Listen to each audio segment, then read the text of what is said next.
בוקר טוב דליה. בוקר טוב. איזה כיף לנו. ממש.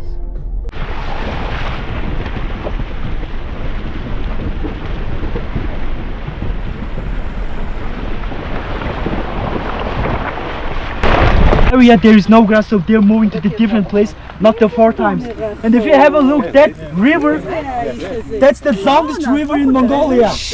That's the Orhan River, Orhan, and it's 1,124 kilometers long.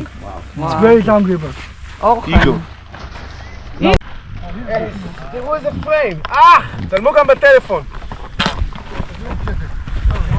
אני חוזר, איזו 100, צמצם פתוח, 2.8, 3.5, 5, אנדר של סטופ, קומפוזיציה, לשכב על הרצפה כמו יגאל. קצת להכניס את הירוק, לחמם 7,000. לא לחתוך רגליים, תראו אותה לקרניים, תראו את הקרניים הצבעוניות פה ממול.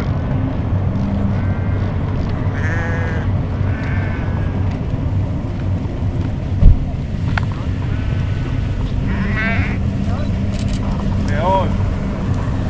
היי יובל! בסדר? צלמו את הפורטרט שלו גם לאורן. וזה לא מפריע לכם? כן.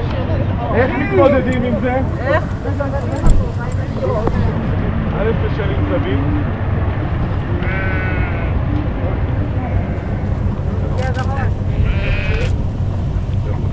אני רוצה רגע להראות לך משהו.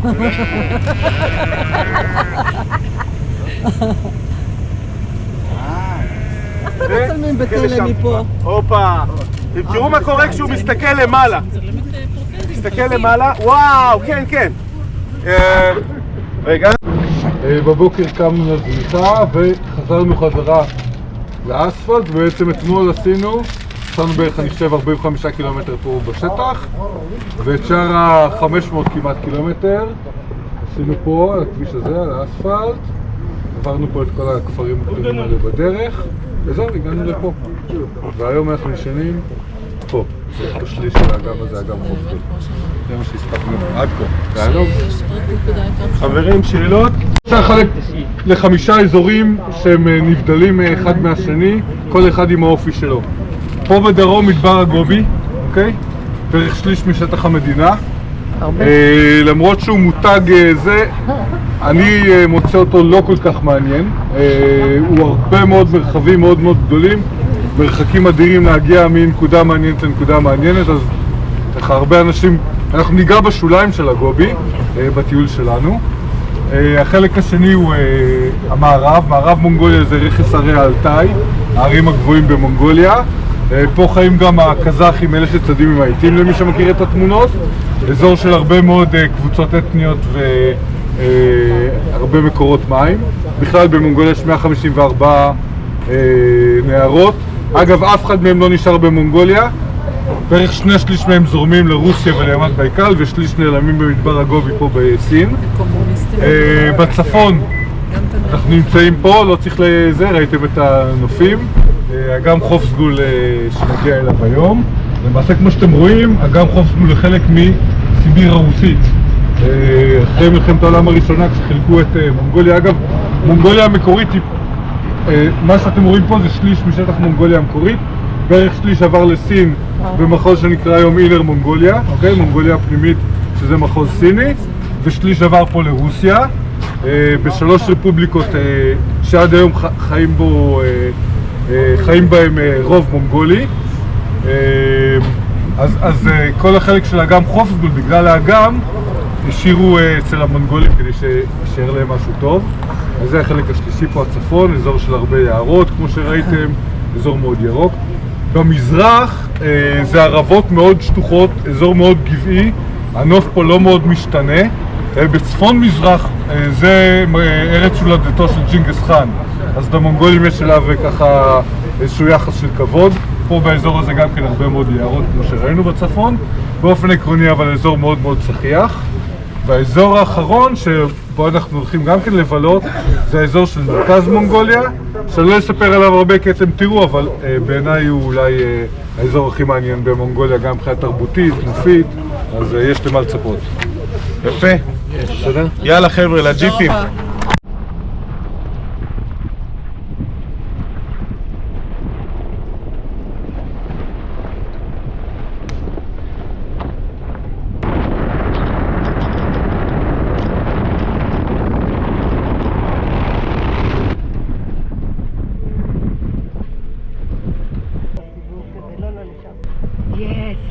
babe. Thank you. Actively studying about the Deer Stone Monument, and it's called Deer Stone Monument. And in this world, like 90% all the deer stone was found from Mongolian territory. And all the deer stone is divided into three parts. One is Saing-Alta Mountain deer stone, and West Asia and European stylish deer stone, and last one is classic Mongolian deer stone. And if you have a look there one, this is really classic Mongolian deer stone. I will explain about this later. First I will explain about the general about the deer stone monument. So historians were deer. צבעים. Yeah. דיר. עדיין, מה הכוונה? D-E-E-R. צבעים. אז הוא יסביר עכשיו למה זה הוא בונה מתח. If you guys have a look, that's the eye, and that's a bill, and horn, and body, and leg. That's a flying deer. So they were like painting deers on this rock. So like so many historians and archaeologists are still like studying about these kind of deer stones. And there are three main guesses about, like, it's kind of controversial because historians are still fighting about this deer stone. And very first guess from the historian was guess. I got guess. Yes. Sorry. Very first guess that historians were saying is that this is a graveyard. Like there, people were burying. This is dating back to early Bronze Age, so like 300,000 BC, Bronze Age period. It's like very old. And it's very well clear now. And they said during the Bronze Age people, they were like, it was like a tomb during the Bronze Age people. But it wasn't like this because when historians were digging the underground, they were finding no human remains from the underground. So the first guess, right? Whatever. First guess, historians think it's a graveyard, it's a tomb, like people burying inside. That wasn't true because they found no human remainings from the underground. And second of all, historians were saying during the Bronze Age period, people were doing some religious like ceremony during these areas, and they were just like building the rocks like that. And next, the last gas. Yes. Let's say gas for this time. And last gas is that the people say that this is the memorial site for the warriors. So that's most of the historians agree with, because about 10 years ago from the European territory, so many European historians found out the deer stone, and they found people like ancient Bronze Age people from the European territory with the tattoos of deers on the body. And also, if you have a look that one, there's one round one. Some historians say that's a sun and moon.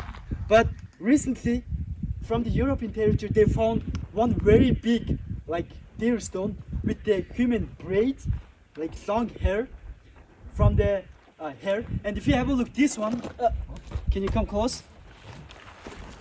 This is also like woman jewelry on this deer stone. That's the woman head. And if you, alright, I'll wait for guys. Mongolian territory.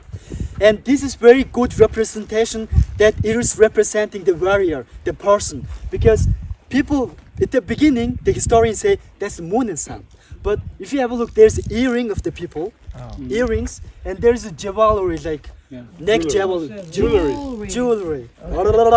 It's okay. Some of the words is very hard for me to say. No problem. Yes. And because of these kind of findings, and also they found very long human braid, right? Braid.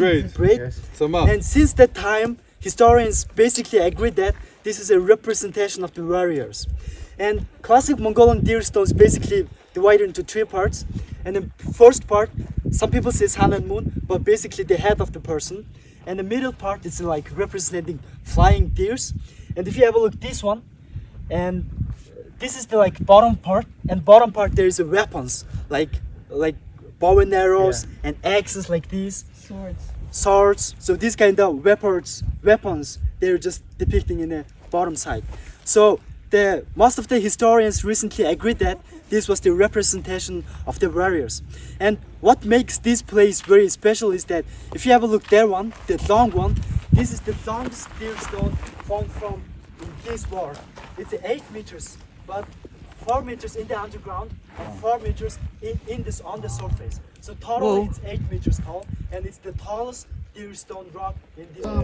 אבני האלים זה רצועה של האבנים שמתחילה במנצ'וריה, בצפון סין, ונמשכת עד מערב סיביר, אוקיי? ולאורך כל הרצועה הזאת אנחנו מוצאים עמים שמגדלים איילי צפון. פה בצפון האגם, מאוד מאוד רחוק, מאוד מאוד קשה להגיע אליהם, חיים שבטים שמגדלים איילי צפון, קוראים להם דוחה. וחלק מהם חיים פה, חלק בטובה, מעבר לגבול. מי ששאל אותי על הגבול, הגבול עם רוסיה הוא ממש פה, והם חוצים מעבר לגבול. ההנחה היא שבעת הקדומה, רק הצילים יכלו להרשות לעצמם להחזיק עדרים של איילים, כי זו חיה שבורחת מהר, שרצה מהר, ורק להצילים היה, ולכן הם מניחים שהאבנים האלה הם או של אצילים או של לוחמים גדולים. הרבה פעמים האצילים גם היו לוחמים גדולים, כמו ג'ינגיס חאן שאנחנו מכירים, וכן הלאה, שהם היו בעלי תפקיד כפול בחברה. I also got the answer. As I told you guys, I used to study as a historian class, and one of my teacher was talking about deers, because if you see petroglyphs, like rock paintings, there's so many deers, and they're just like hunting deers. So like old time, like prehistoric times, Bronze Age, 800,000 BC, 300,000 BC. During that time, there were so many deers around this world, more than like sheep and goat and cows. So during that time, for example, in Mongolian tradition, horses, cows, sheep are very sacred. And like yesterday's family, when they sell the sheep and cows, like these kind of animals, they're raising from the baby, and when they sell, they just cut the hair and they were tying from the pole, right? Just like this, during that time, they used to kill the animal, because like killing animal is very bad. So they're just they used to respect those deers, because deers are feeding them. Deers are the main diet for them.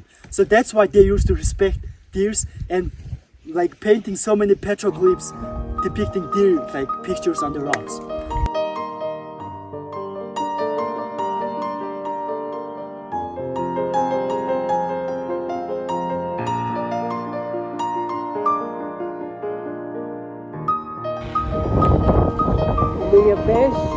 הוא מייבש את הקצר בשביל החורף המתקרב.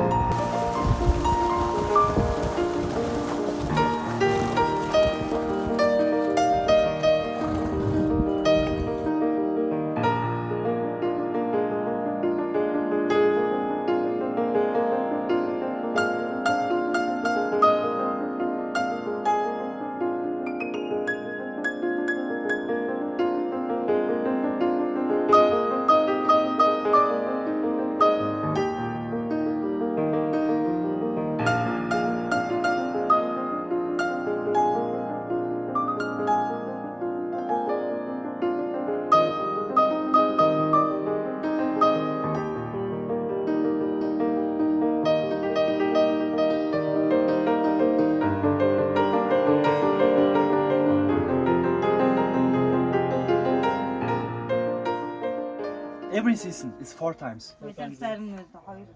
They said sometimes, depending on the year, moves 2 times some year, 3 times like some season. For example, if like winter time, like if the summertime there is less grass, not raining a lot, they have to change the spot. So that's why they move 2 times only 1 season. So that can happen. That's a autumn place. Autumn. It's the same place every year? They come here.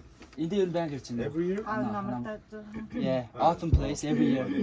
And how many kilometers from place to place? איזה משקה שעושים מתמרים, להגבי קוראים לו? לא טעים לי.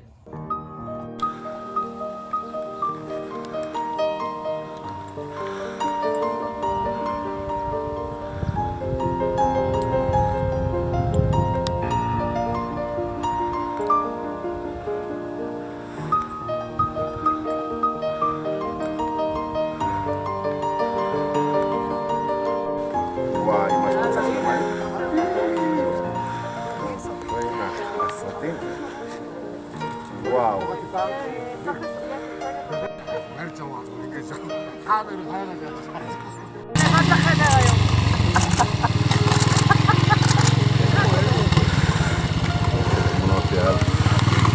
קיצור, איפה את? אני פה.